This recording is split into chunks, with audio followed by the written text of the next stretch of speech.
미국 사람들에게 있어서 누구를 가장 존경하느냐라고 물으면 늘 랭킹 1, 2위 순위 안에 드는 사람이 있습니다. 어쩌면 여러분들도 짐작하시리라 생각됩니다. 그렇습니다. 미국의 제16대 대통령 에이브람 링컨입니다. 이 에이브람 링컨은 미국 사람들이 가장 존경하는 인물 중에서 한 사람입니다. 그런데 이 에이브람 링컨처럼 사실 실패를 많이 경험해 본 사람이 없습니다.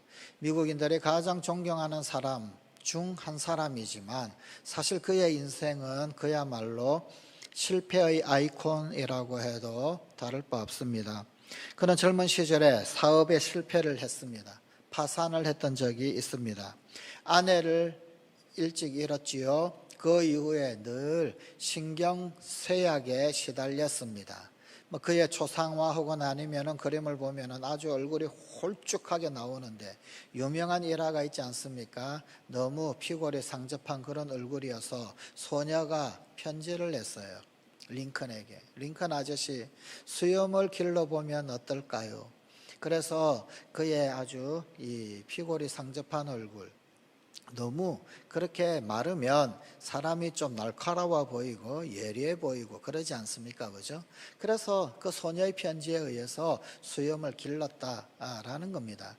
그런데 그럴 수밖에 없었던 것이 그는 너무 신경쇠약증이 있어서 그렇게 몸이 마를 수밖에 없고 피골이 상접할 수밖에 없고 그러했었습니다. 그의 아내가 일찍 세상을 떠난 이후 그가 그런 삶을 살았습니다. 주의회 선거 떨어지기 일수입니다. 떨어지기 일수가 아니라 한 번도 주의회에서 당선돼 본 적이 없습니다.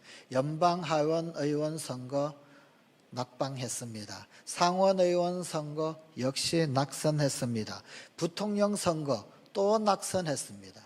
수 없는 선거에 그야말로 낙선의 대명사였습니다. 실패를 겪었습니다. 그러나 그는 마침내 미국의 제16대 대통령이 되었습니다. 사실 우리네 인생 가운데서 또 혹은 아니면 신앙생활 가운데서 누구인들 실패를 겪고 싶겠습니까? 우리 모두는 다 실패를 하고 싶어 하지 않습니다. 하지만 실패를 경험하지 않는 인생 단 한 명도 없습니다. 실패는 내가 실패자다 그런 뜻을 의미하는 것이 아닙니다. 실패라는 것은 아직 성공으로 가는 도중에 있다 그런 뜻이지 실패자다 낙인은 아닙니다. 실패는 내가 완전히 틀렸다라고 하는 뜻이 아닙니다. 실패는 다른 방법으로 해야 한다 그런 뜻입니다. 실패는 하나님께서 나를 버리셨다 그런 뜻이 결코 아닙니다. 실패는 하나님께 더 좋은 계획이 있다. 하나님이 더 좋은 계획을 가지고 계시다라고 하는 뜻입니다. 성공이라고 하는 것은 실패를 극복하고 얻는 선물입니다. 다시 말하면 그러고 보면 성공도 실패 없는 성공은 없더라는 말입니다. 실패로부터 얻어낸 선물과 같은 것이 결국은 성공이더라. 성공은 실패를 올바른 태도로 받아들이는 사람, 그들에게 주어지는 선물이요 그들에게 주어지는 보물과도 같은 것입니다. 오늘 우리에게 주신 하나님의 말씀은 사사로서 그야말로 처절하게 실패한 삼손에 대한 모습을 우리에게 보여주고 있습니다. 지금 삼손은 바벨론의 포로로 끌려갔습니다. 두 눈이 뽑혔습니다. 옛날 적장들 혹은 아니면은 왕들 혹은 아니면은 정말 위협이 될 만한 사람은 사로잡아 가면 전쟁에서 패해서 포로로 잡히게 되면 보통 누나를 뽑는 그런 경우가 꽤 많이 있었습니다. 삼손은 블레셋에게 너무나도 커다란 위협이었습니다. 그러니 당연히 그의 눈을 뽑아서 보지 못하게 만들었을 것입니다. 다리에는 놋줄로 칭칭 족쇄를 메어 놓았습니다. 그야말로 노예 신세가 되고 말았습니다. 그리고는 옥에서 맷돌이나 돌리는 어릿광대 노릇하면서 살아가는 그런 신세가 되고 말았습니다.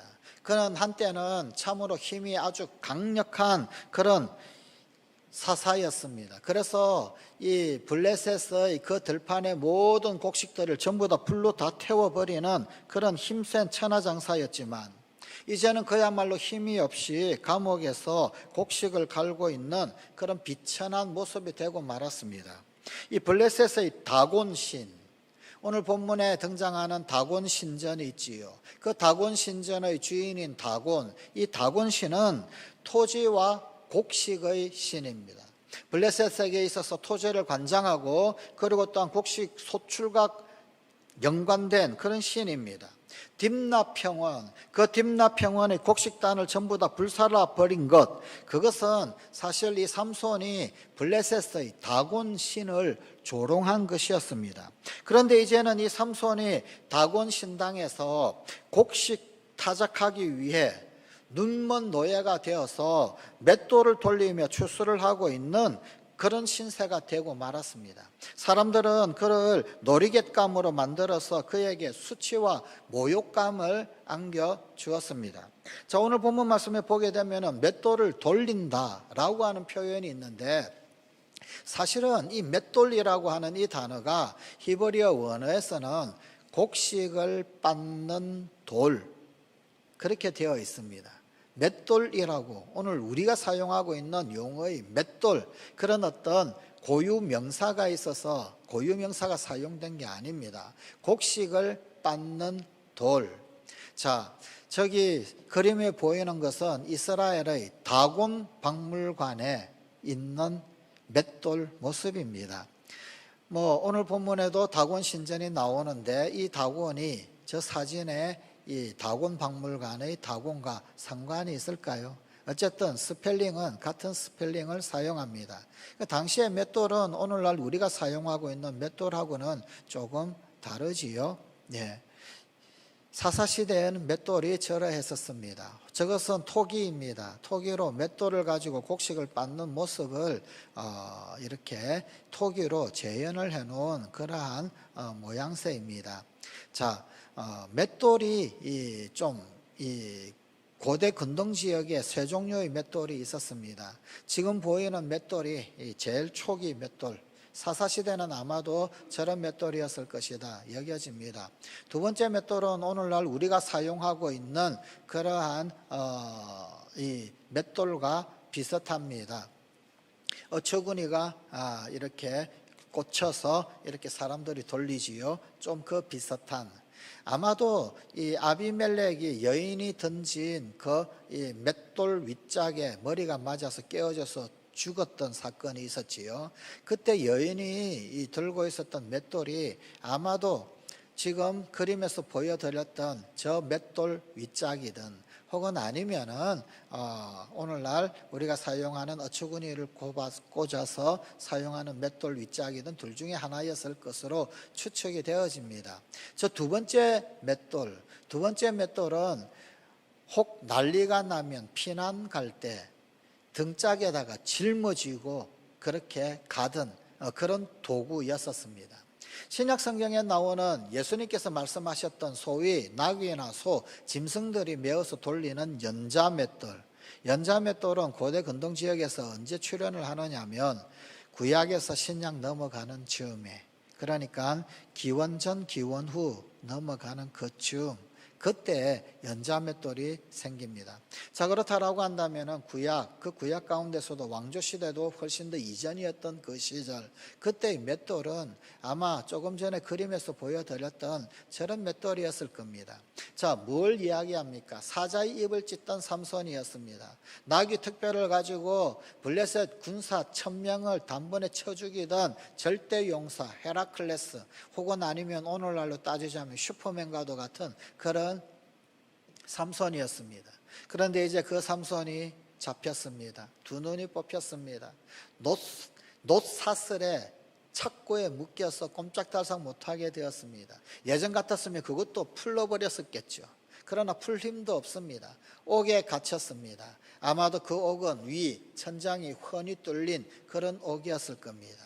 거기에서 여인들이 가는 그 맷돌, 또 혹은 아니면 두 번째 그림에서 보여주었다시피 넓적감탄에서 맷돌 윗짝 돌 가지고 곡식을 빡 흘리면서 무릎 꿇고 그렇게 빻는 그 신세, 얼마나 처량하고 비참해 보였겠습니까? 저게 삼손이다.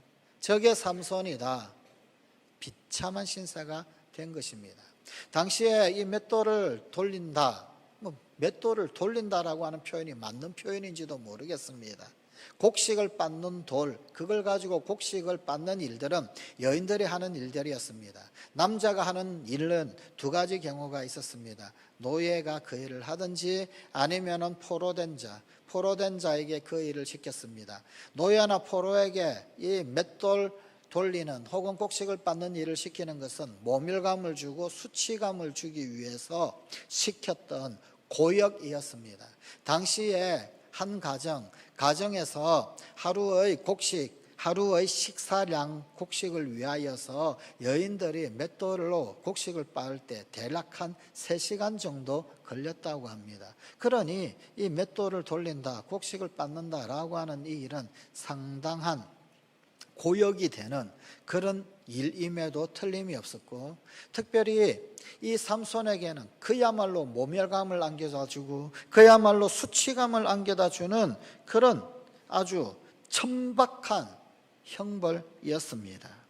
자, 이러한 일을 시킨 블레셋 사람들이 삼손에 대한 그 정오심이 얼마나 컸던가 그것을 엿볼 수 있습니다. 감옥에 갇혀서 그렇게 맷돌질하는, 그런데 위에는 뻥 뚫려가지고 오며 가며 지나가며 사람들이 다 쳐다봅니다. 그러면서 어이구 저것, 어이구 삼손, 어이구 그냥 동물원에 우리에 갇힌 동물, 아니 그 신세보다도 더 못한 그런 신세가 되고 말았습니다.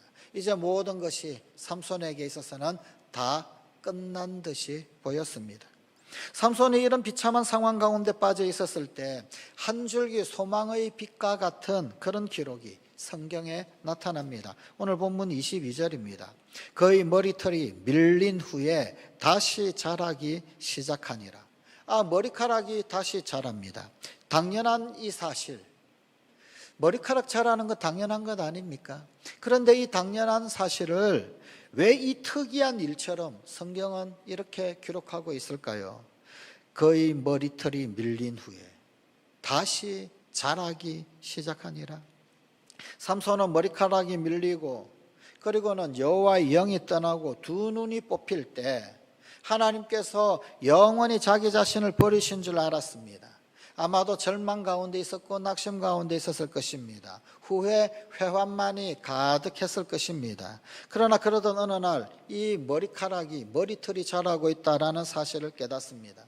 이 머리털이 자라듯이 내가 하나님께로 돌아가면 하나님께서 다시금 나를 찾아와 주신다라는 아주 당연한 사실을 깨달은 것입니다. 밀렸던 머리털, 그런데 그 머리카락이 다시 자란다. 기회가 다시 있구나. 새롭게 되는 뭔가가 있구나. 완전히 그냥 빡빡머리로만 살아가는 게 아니구나. 빡빡 밀렸던 그 머리카락이 다시 자라서 다시 긴 머리로 그렇게 살아가는구나.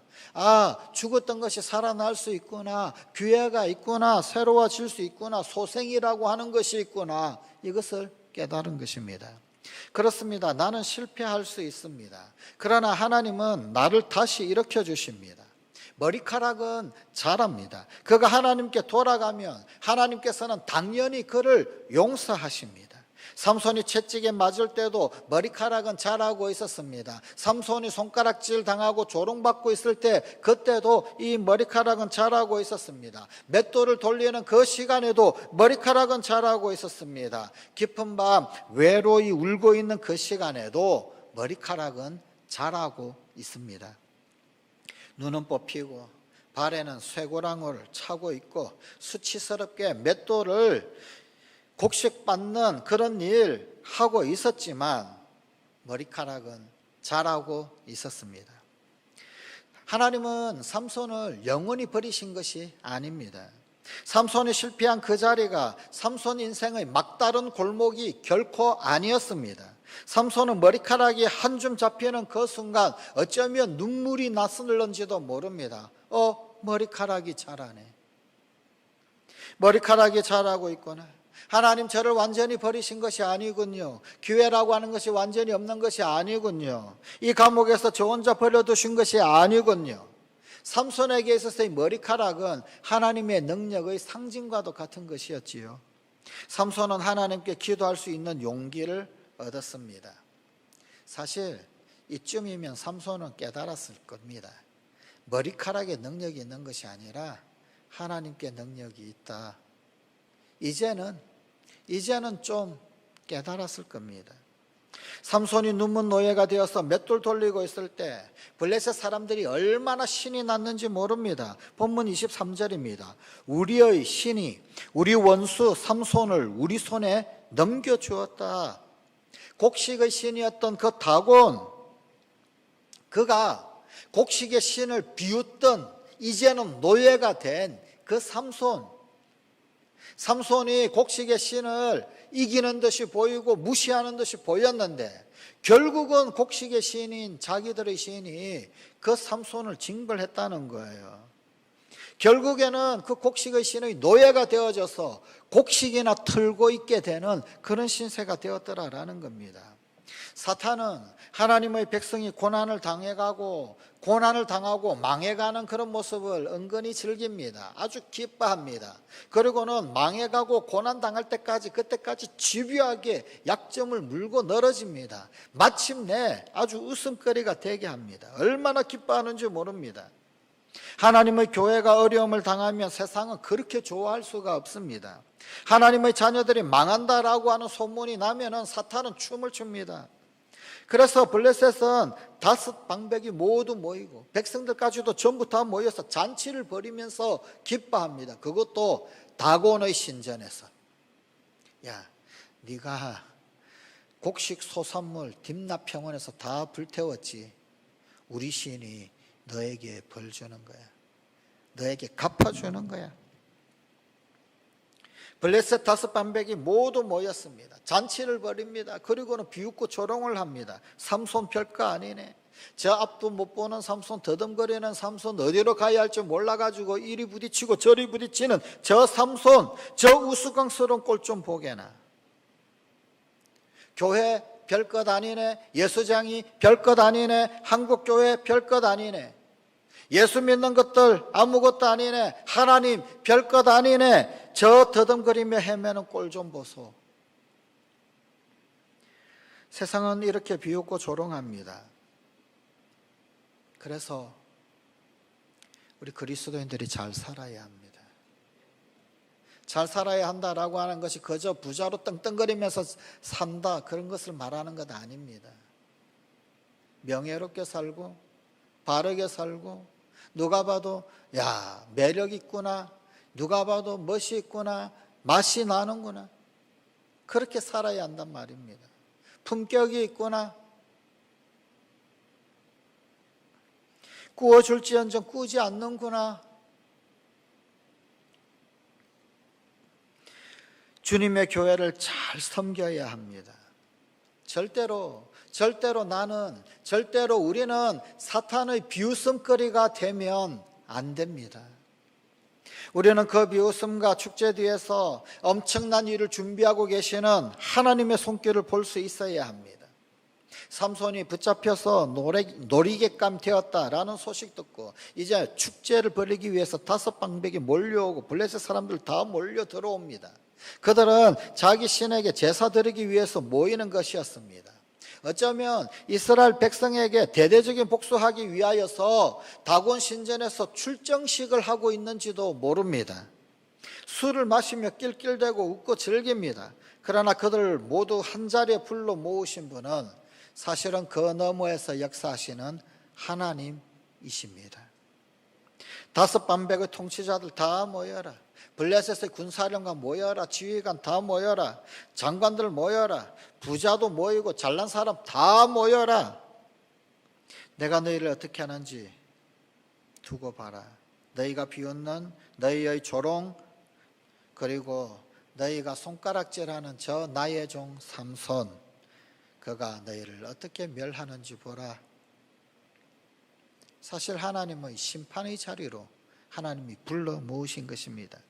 하나님은 놀라운 채찍을 계획하고 계셨습니다. 본문 25절입니다. 그들의 마음이 즐거울 때 이르되 삼손을 불러다가 우리를 위하여 제주를 부리게 하자. 이 사람들이 옥에 있는 삼손을 왜 불렀을까요? 간덩이도 크게 감히 삼손을 불렀습니다. 제주를 부리게 하자. 옥에서 삼손을 불러내며 삼손이 그들을 위하여 제주를 부리니라. 아마도 어쩌면 이 순간까지도 눈먼 삼손은 채찍질 당하고 춤추고 발을 이리 뛰고 저리 뛰고 몸을 빙글빙글 들고 혹은 아니면은 보이지 않아서 기둥에 쿵 쳐박기도 하고 그랬을는지 모릅니다. 블레셋 사람들은 박장대소합니다. 이렇게 웃음거리가 되고 조롱당하고 있던 이 삼손의 마음이 어떠했을까요?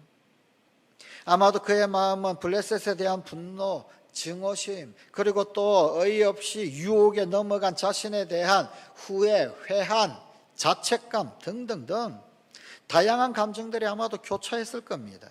그런데 이 육적인 눈을 빼앗겼던 삼손이 이제 서서히 영적인 눈을 뜨고 있습니다. 자신이 감당해야 할 마지막 사명이 무엇인지 직감적으로 느끼기 시작합니다. 조롱 앞에서 삼손은 피를 토하면서 어눌한 몸짓으로 춤을 추고 발을 뛰면서 하나님께 기도합니다. 하나님, 보고 계시지요. 하나님, 저 조롱하는 무리들을 보고 계시지요. 삼손이 활동하던 그 시대에는 이스라엘 백성이 하나님께 부르짖어 기도했다라고 하는 기록이 전혀 나타나고 있지 않습니다.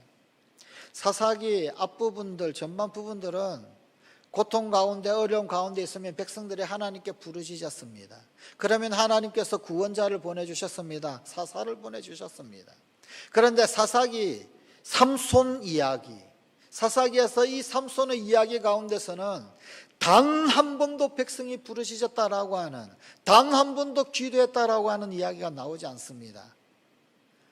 오직 기도한 때가 2번 나오는데 그 2번은 다 삼손이 하나님께 기도했던 내용입니다. 첫 번째는 삼손 혼자서 나귀 택배 가지고 1000명의 블레셋 군사를 쳐 부수었을 때입니다. 목이 탔습니다. 죽을 지경이었습니다. 그때 하나님께 부르짖었습니다. 그랬더니 엔하골에 하나님께서 샘을 터뜨리셔서 기도에 응답을 해 주셨습니다. 두 번째가 오늘 본문에 나오는 기도입니다. 삼손 시대에 있었던 단 2번의 기도, 오늘 본문 28절 이하에 나오는 삼손의 부르짖는 기도입니다. 삼손이 여호와께 부르짖어 이르되 주 여호와여 구하옵나니 나를 생각하옵소서. 하나님이여 구하옵나니 이번만 나를 강하게 하사 나의 2 눈을 뺀 블레셋 사람에게 원수를 단번에 갚게 하옵소서 하고, 수많은 블레셋 사람들 가운데 홀로 선 삼손, 눈도 보이지 않습니다. 결박당해 있습니다. 어떤 힘도 쓸 수가 없습니다. 그는 오직 하나님 외에는 힘이 될 분이 없습니다. 하나님 한 분 외에는 의지할 이가 없었습니다. 하나님만 의지할 뿐입니다. 아마 삼손은 순간 주마등처럼 지나가는 여러 사건들이 떠올랐을 겁니다. 아마 보이지 않는 그 눈 속으로 파노라마가 흘러갔을 겁니다. 레히에서 나귀 택배로 1000명을 죽일 수 있도록 능력으로 임하셨던 하나님의 영, 거기에 대하여 묵상을 했을 것입니다. 그러면서 삼손은 이제 다시 한번 힘을 달라고 기도합니다. 그런데 이 기도 속에는 굉장히 독특한 단어들이 등장합니다. 이번만이라는 단어가 있습니다. 이 기도는 생사를 건 기도입니다. 이번만, 무슨 말일까요? 이후에 죽어도 상관없다는 거예요. 이후에는 없다는 겁니다. 이후에는 끝이라는 것입니다. 그야말로 죽음을 담보로 드리는 기도입니다. 하나님의 이름을 모욕하는 저들에게 하나님 살아계심을 한 번만이라도 보여주십시오. 그러면 여한이 없습니다. 죽어도 좋습니다. 단번에, 단 한 번의 기회, 그 단 한 번의 기회로 하나님의 하나님 되심이 나타나게 해주십시오. 원수 갚게도 해달라, 그런 말입니다. 자기 자신에게 두 번 다시 기회가 없다라는 사실을 잘 알고 드리는 그런 기도입니다. 회개하고 결단한 자의 기도입니다. 부르짖다, 카라라고 하는 단어를 히브리어로 쓰고 있습니다. 이 카라라고 하는 이 단어는 하나님 이름에 매달릴 때 사용하던 단어입니다. 하나님 이름에 매달리는 기도였다라는 말입니다. 생각하옵소서, 자카르라고 하는 히브리어를 씁니다. 잊어버리지 마시고 기억해 주십시오. 하나님, 나 기억하시지요. 지금 그런 기도입니다. 강하게 해 주소서, 하자크라는 말을 씁니다. 자신의 허물로 잃어버린 그 능력 돌려달라는 겁니다. 하자크, 능력을 주십시오. 하나님, 이전에 나에게 부어주셨던 그 능력을 돌려주십시오. 원수를 갚게 해 주소서, 낙함이라는 단어를 쓰는데 여기 이 원수는 하나님의 원수를 일컬을 때 사용하는 말입니다. 무슨 말입니까? 하나님이여, 당신이 친히 복수하소서, 그런 뜻입니다. 하나님의 원수를 사람이 도대체 무슨 힘으로, 무슨 능력으로 갚을 수 있겠습니까? 그건 하나님이 갚으시는 거예요. 하나님께서 친히 하나님의 원수를 처단해 주십시오, 갚으십시오. 지금 그런 기도를 하고 있습니다. 구하옵나니, 뭘 구했을까요? 그 구하는 내용이 본문 30절에 나옵니다. 블레셋 사람과 함께 죽기를 원하노라. 주님, 내가 죽어도 좋습니다. 나를 죽여서 하나님 뜻을 이루십시오. 나를 죽여서 하나님 영광이 나타나게 해주십시오. 내가 죽어 주님 최고 영광 되게 해주십시오. 이 철부지 사사가 이제는 목숨을 담보로 그 블레셋 원수 갚아 하나님 영광 나타나게 해달라고 기도하고 있습니다. 삼손의 기도, 이런 기도입니다. 하나님, 참 내가 부르짖을 자격 없는 사람인 것 압니다. 내가 사명 뒤로 하고 소명 까마득하게 잊어버리고 사명을 장난처럼 여기고 하나님이 나를 나시린이라고 불렀는데, 그런데 나시린의 사명, 나시린의 소명, 그런 것 온데간데 없고 그저 장난처럼 희희낙낙거리다가 유혹에 빠져서 이 모양 이 꼴 되었는데, 한 번만 나시린답게 해 주십시오. 내가 한 번만 다시 나시린으로 돌아가기를 원합니다. 하나님이 나를 부르시고 나를 부르셨던 그 나시린, 한 번밖에 기회가 없는 줄 압니다. 아니, 어쩌면은 한 번 기회 달라는 것도 염치 없는 짓인 줄 뻔히 압니다. 그래도 하나님이 승리하신다면, 하나님이 이기신다면, 하나님께서 이스라엘 백성들을 구원해 주시기를 원하신다면 내가 죽어 하나님께 영광 돌리겠습니다. 여호와의 승리를 위하여 내가 죽겠습니다. 이스라엘의 승리를 위하여 내가 죽겠습니다. 원수 무찌르는 제물이 되겠습니다. 하나님께서 하나님의 원수를 갚으십시오. 나는 기꺼이 도구됩니다. 지금 그런 기도입니다. 이 기도에 보게 되면 삼손이 머리카락 빨리 자라게 해주십시오 라고 하는 기도가 하나도 없습니다. 하나님, 머리카락 빨리 자라게 해주십시오. 이 머리카락이 자라야지 힘이 다시금 생길 것이고 능력이 다시 붙을 것인데, 형이하학적인 철없던 그 시절이 아니더란 말입니다. 이제는 머리카락이 문제가 아니라는 것 다 알고 있다란 말입니다. 머리카락이 문제가 아니라 진짜 힘의 능력, 진짜 힘의 근원은 하나님이시더라. 그걸 이제는 아는 겁니다. 삼손은 눈이 멀고 난 이후에야 진정한 영적 세계가 보이기 시작했습니다. 그동안 때묻고 더러워졌던 그 머리카락 싹 잘리고 난 다음에야, 쇠속을 찌던 때 일 하나하나 다 묻었던 그 머리카락 다 잘리고 난 다음에야 새로운 언약의 소중함에 대한 인식이 싹트게 되었다란 말입니다. 머리카락의 진정한 의미가 무엇인지. 삼손은 자기를 안내하는 소년에게 신전을 버티고 있는 기둥, 그 기둥으로 안내해달라 부탁을 합니다. 마침 끝끝내 신전을 떠받치는 두 기둥 사이에 섭니다. 삼손은 하나님의 이름을 부릅니다. 그리고 두 기둥을 쓰러뜨려 버립니다. 다곤 신전이 무너져 버렸습니다. 비명이, 아우성이, 죽는다고 아비규환 상황이 나옵니다. 이 아비규환의 상황을 본문 30절은 짧게 이렇게 소개합니다. 삼손이 이르되 블레셋 사람과 함께 죽기를 원하노라 하고 힘을 다하여 몸을 굽히매 그 집이 곧 무너져 그 안에 있는 모든 방백들과 온 백성에게 덮이니 삼손이 죽을 때 죽인 자가 살았을 때 죽인 자보다 더욱 많았더라. 삼손은 드디어 제대로 된 사사가 된 겁니다. 그가 살아있을 때 힘을 썼습니다. 아주 그냥 블레셋 사람들을 쳐부수고 아주 용맹을 과시를 했습니다. 그러나 그때 진정한 사사가 아니었습니다. 그런데 이제 비로소 진정한 사사가 되고 있습니다. 삼손은 그때 죽였던 사람이 정확하지는 않지만 살아있을 때 죽인 사람보다 이때 죽인 사람이 더 많다고 성경은 기록합니다. 특별히 오늘 본문 27절에 의하게 되면 지붕에 구경 삼아 있던 사람만 3,000명. 그러면 아래에 있던 사람은 얼마나 될까요? 삼손은 12명의 사사들 중에서 유일하게 적의 손에 붙잡혀서 죽음 당한 비운의 사사입니다. 자연사하지 못했습니다. 모든 사사들은 전부 다 자연사하지요.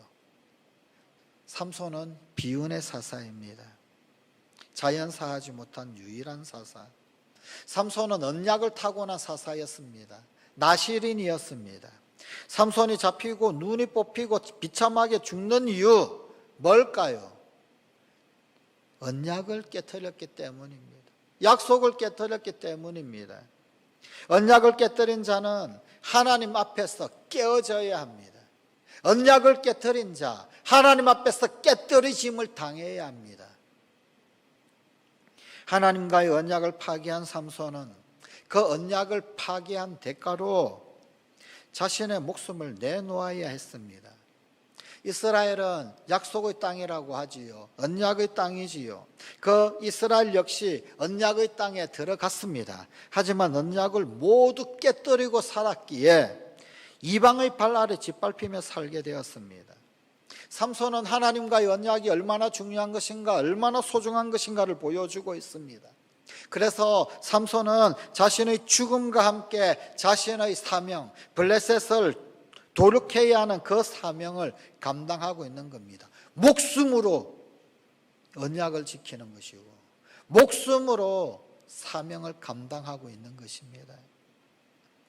우리 모두는 어쩌면 하나님과 언약을 깨뜨린 또 다른 삼손인지도 모릅니다. 사실 알게 모르게 하나님 앞에 얼마나 많은 약속들을 합니까? 하나님 앞에 얼마나 많은 다짐들을 합니까? 하나님 앞에 얼마나 이렇게 하겠습니다, 저렇게 살고 싶습니다, 소원을 아뢰고 결단을 하고 합니까? 하나님은 우리의 생명을 거둘 수가 없어서 당신의 외아들 예수 그리스도를 죽이기로 작정하셨습니다. 우리도 삼손처럼 죽어야 했습니다. 그런데 우리 목숨 거두실 수가 없으셔서 예수 그리스도를 보내신 겁니다. 십자가 위에서 예수님이 죽으심으로 그 언약이 회복되었습니다. 삼손이 죽음으로 하나님의 약속, 하나님 앞의 언약을 지켜냈듯이 우리 주님 예수 그리스도가 십자가에 죽으심으로 그 언약이 회복되었습니다. 원수는 머리가 깨져 죽었습니다. 마귀의 신전은 무너졌습니다. 그 죽음의 덤이 지옥에서 우리를 건져 하나님의 백성으로 삼으셨습니다. 마치 삼손이 제물되어 블레셋을 무찌르고 이스라엘 땅에 평화가 온 것처럼 고린도전서 15장 57절 55절의 말씀 그리고 57절의 말씀입니다. 사망아 너의 승리가 어디 있느냐? 사망아 내가 쏘는 것이 어디 있느냐? 우리 주 예수 그리스도로 말미암아 우리에게 승리를 주시는 하나님께 감사하노니 주여 나를 죽여서라도 주의 뜻을 이루소서.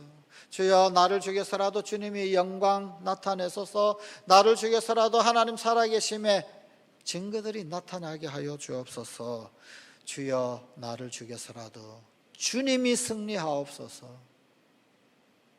사명에 대한 경각심을 불러일으키는 사사가 삼손이었습니다. 사랑하는 성관가족 여러분, 우리는 우리 주님 앞에서 어떤 약속들을 지키고 있을까요? 우리는 어떤 사명들을 여전히 기억하고 있을까요? 아니면 삼손처럼 까마득하게 잊어버리고 있는 것은 아닐까요? 어떠하십니까?